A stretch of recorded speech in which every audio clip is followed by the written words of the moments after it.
the radial racing, obviously, is as one does. You go try to win his big money races, and which was fun. I mean, we did pretty good at his stuff. We got a bunch of wins there. It's crazy that RVW is pretty much like non-existent anymore. Like, that was so big. It grew really fast.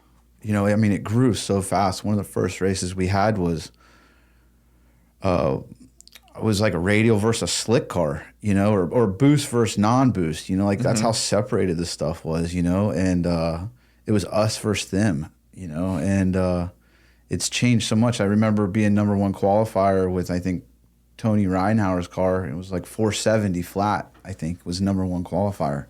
Oh, wow. And that's, I think it was a 632 Big Chief, 3 kits on it, something like that. Probably still had a power glide in it, That's crazy because like 470 is not. Oh, yeah. It's not really that, like, I hate to say it, but it's just not that impressive. Yeah, like, not for anything like that nowadays, So that's how much it evolved. Obviously, Troy Sr.'s stuff, we were racing his car, and it was the same way. I mean, we'd be out there winning races going 5.0s, 490s with a 615, or was more nitrous than you could imagine. So that's just how far it's came. I want to eventually do like a documentary style video on like the history of radial tire racing. That'd be cool, yeah. So like I want to talk to everybody that's done it. And there's a lot of stories I could tell you.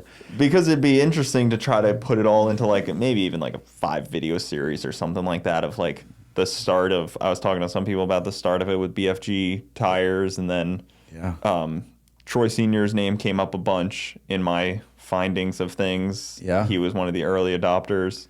There's a bunch of notes I've already done trying to like even trace it back is tough, which is all the more reason why it almost needs to happen, because I can't even find like there's the so real much history of it. There's so much stuff that, I say you kids, but like, like there was this radial board back in the day, maybe dragradial.net. I don't remember what it was, but it was like just, very simple, and that's where all the shit talking was. That's where the races were at, that's where all the beefs were. We're talking like 2008, 9? Oh, yeah, early. Yeah. I mean, I was in 07, 08, early on. And just for example, I was in 7th grade. Yeah. I knew nothing about drag racing then. I mean, I was up in New York in 7th grade, and there was nothing going on up there. Oh, yeah. So trying to unravel this from like a perspective that wasn't at all involved is difficult and fun at the same time. Well, yeah. I mean, to give you an example that, we were talking about having that memorial deal for Shannon Wren that time at Sunshine. He was the first to go 200s on radials. And then Donald's Amanda, Donald's ex-wife there, Amanda Long, at the time there, she went 200 on radials. She was the first one, to do that. We were building the engines for her. Yeah. And when was that? I don't know when that was. Maybe 10 or something, 2010 or 11 maybe. Somewhere right around there. But to give you an example, they're running well over 200 now to the eighth. We were just going 200 to the quarter, at that time. Yeah. So how big of a difference was that? That's a world of difference. Yeah, a lot of names came up in it. I mean, I was messaging with Dwayne Goodridge. Yeah. He was like leading edge of the radial racing stuff. He was the first to 6s. In the quarter. No, I think Hance was. Dave Hance was the first to 6s in the quarter. But Dwayne was one of the first on BFGs. Like one of the first ones to make laps on those things too. Yeah. And a lot of people will pull up like Stevie Fast or something, but way before that. Oh, yeah. This is like...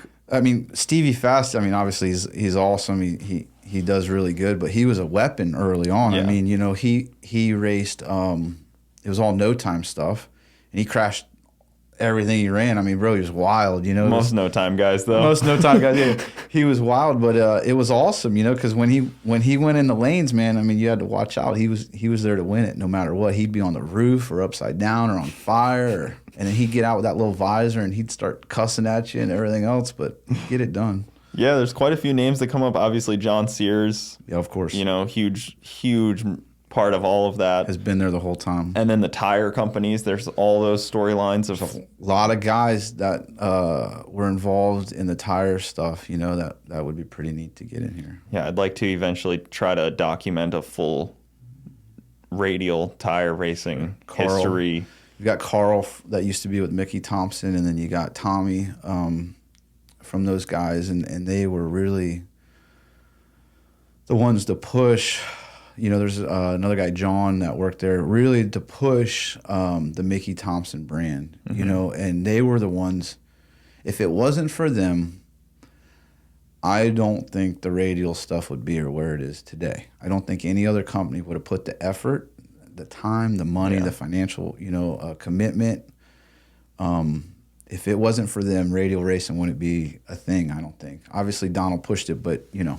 Yeah, without the, like, you know, racers can only do so much if there's not a manufacturer that's going to try to match them. That's it. Like, you got to kind of have an in with and it's a major company to be like, we're actually caring about this little Radial tire deal at the time. Yeah.